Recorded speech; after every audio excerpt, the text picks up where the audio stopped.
Hello, everyone, and welcome back for the next Down Syndrome Center of Western Pennsylvania podcast. I'm your host, Dr. Kishore Vellody. You'll recall in the last podcast, we went through some of the basics of toilet training. Now, if you haven't heard that podcast yet, you probably should take a listen to that one first, because it will give you some important background for this podcast. But today we're going to be discussing toilet training problems that can arise. Unfortunately, not all children potty train successfully in a day or two.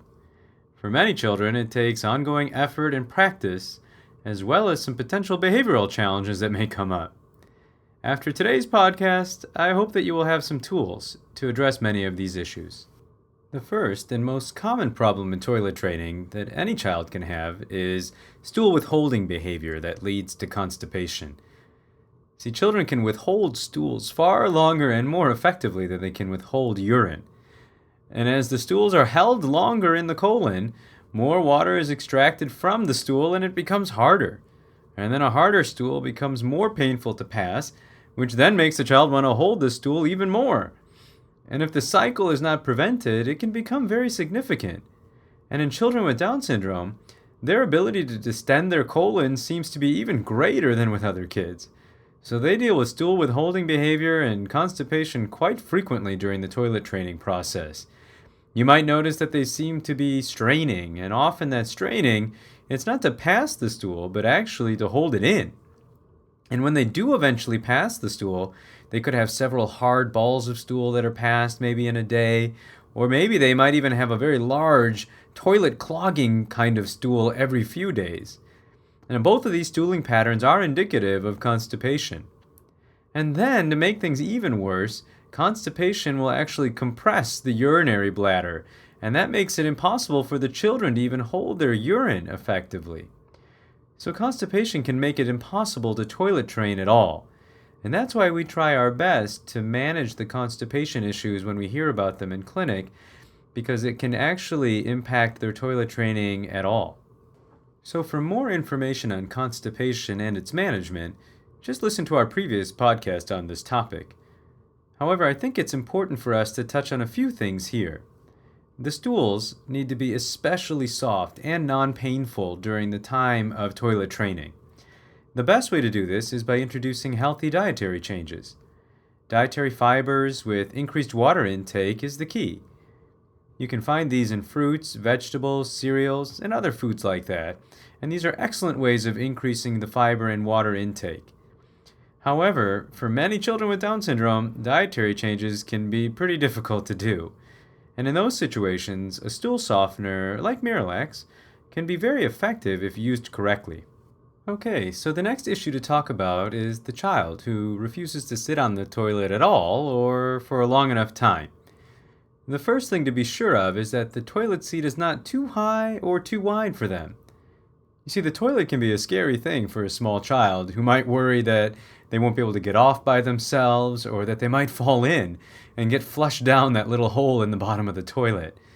So make sure that you use either a child-sized potty seat or an adapter kind of seat that fits on a regular toilet but makes the hole smaller. If they are going to sit on the regular toilet, try to find a small stool for them to rest their feet on. Now, if you've made sure that all the proper seating arrangements have been made and your child still refuses to use the toilet, you need to make sure that the proper motivation is present. You see, many children will not toilet train to please their parents.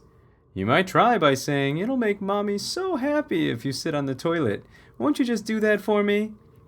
But somehow that sweet, adorable child who always wanted to make you happy gets replaced by this child who finds it much more fun to watch mom or dad get red-faced and frustrated. However, children will toilet train to get their own reward that makes themselves happy. It's just a matter of changing how we reward them. One way to do that would be to have a reward jar in the bathroom. And if your child doesn't have any dental or weight concerns, an M&M or Jelly Bean dispenser in the bathroom, it can be a good motivator. If they sit on the toilet and they try to pass urine or stool, they get a single M&M reward. Another option would be if they have a favorite game to play on an iPad or another kind of portable game system. Then that game should be made available in the bathroom for when they sit on the toilet. But the only way for this motivation to work is if they only get that reward when they sit on the toilet. It won't work if they know they'll get their reward no matter what. It can only be given when they do the desired behavior of sitting on the toilet. And finally, if they actually do pass urine or stool on the toilet, try to think of an even bigger reward that they can get. And with this subtle change in approach, toilet training becomes more about your child's self-motivation rather than them trying to please you, and that becomes a much more effective way of toilet training. In any method that you choose to help your child to toilet train, it is very important to remember that most children with Down syndrome are visual learners. So using a more abstract verbal motivator like if and then statements may not work very well. For example, saying, if you sit on the toilet, then you will get to watch Dora, and if you don't, there won't be any Dora today, may not be very effective. Instead of doing it that way, use a sticker chart, which can be a really effective visual motivating tool.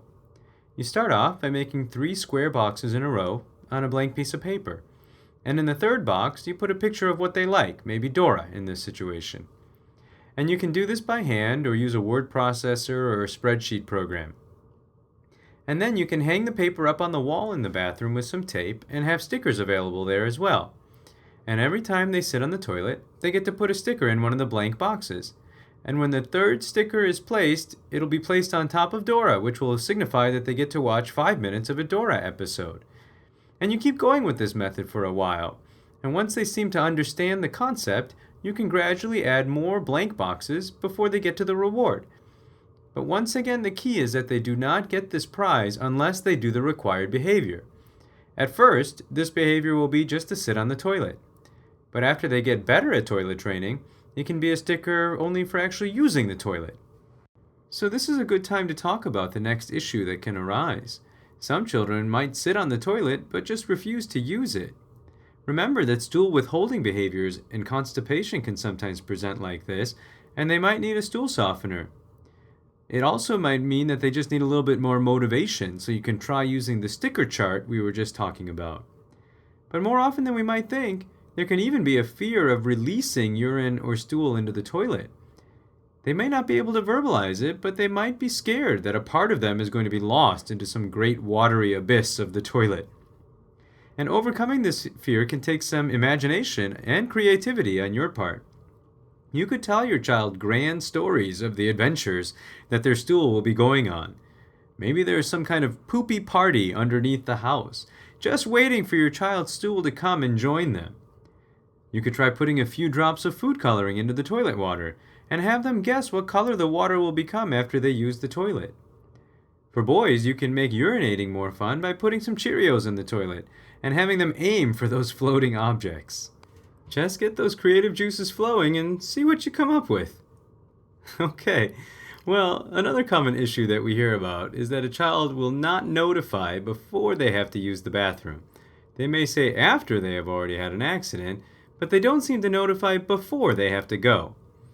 A very important point to be aware of is that this notification skill tends to happen much later in children with Down syndrome than in other children. And as we talked about in the last podcast, scheduled toilet sitting is the key in toilet training in Down syndrome. As the children get older, they will develop the ability to notify prior to using the toilet, but many of them continue to have scheduled sitting behaviors that they may not even be aware of. They may say something like, every day after breakfast I go to the bathroom. And that schedule can get so rigid that even if they just went to the bathroom 10 minutes earlier, they may go again because that's what I always do. So use this type of scheduling to your advantage. I can't tell you how many times I've heard from parents that their children with Down syndrome seem to be potty trained at school, but not at home. I think it's because the school is naturally more rigid in its schedule, and that schedule includes the same times for bathroom every day. It's perfect for schedule-oriented kids, like so many with Down syndrome. So when you're at home, plan the scheduled sitting that you're going to do around events that happen at pretty much the same time each day. Before breakfast, after lunch, at bath time, whatever. And you could try even, if you wanted to set a timer that beeps at every certain interval, maybe every 30 minutes or every hour or two. Just set it for a time frame that you know that your child can hold their urine. And when the timer goes off, they have to know to drop everything they're doing and go straight to the toilet. And you'll want to combine this method with a sticker or other kind of reward method like we talked about earlier so that they are self-motivated to respond to the timer. It should never become a battle. You want them to look forward to and be motivated for their scheduled time on the toilet. The final thing I wanted to bring up is related to this issue, and maybe the most important thing to get from this podcast. Many parents tell me that despite trying everything, their child becomes afraid of the bathroom and toilet. This may even get to the point where they'll even refuse to enter the bathroom, let alone sit on the toilet. This is a situation you need to avoid at all costs. Toilet training should remain fun for the child at all times. If there are accidents, there should never be punishment or fear during the toilet training. If you feel the stress level is getting too high, take a few weeks off and try again. It's no big deal. It's always better to take a break from toilet training and come back to it in a few days than to get into a emotional kind of standoff. So how should you respond to toilet training accidents? Just use gentle correction. Say something like, "Uh-oh, looks like you're wet. Go on up and find a new underwear, and then come on back down and we'll need to clean up this mess." I think that works a lot better than getting angry or getting upset with your child. Well, this ends our podcast on toilet training. Of course, every child is going to be different and will pose different challenges. I know this firsthand, having helped toilet train my 4 kids. However, if you apply some of these concepts that we've talked about in the last 2 podcasts, you should have some insights into toilet training that you may not have had before. But if there's difficulty still, give your pediatrician's office a call. And if needed, we at the Down Syndrome Center can also help to try troubleshooting with you and make sure that there are no medical concerns. Well, thanks for listening today, and here's hoping for some dry diapers this summer. Bye-bye.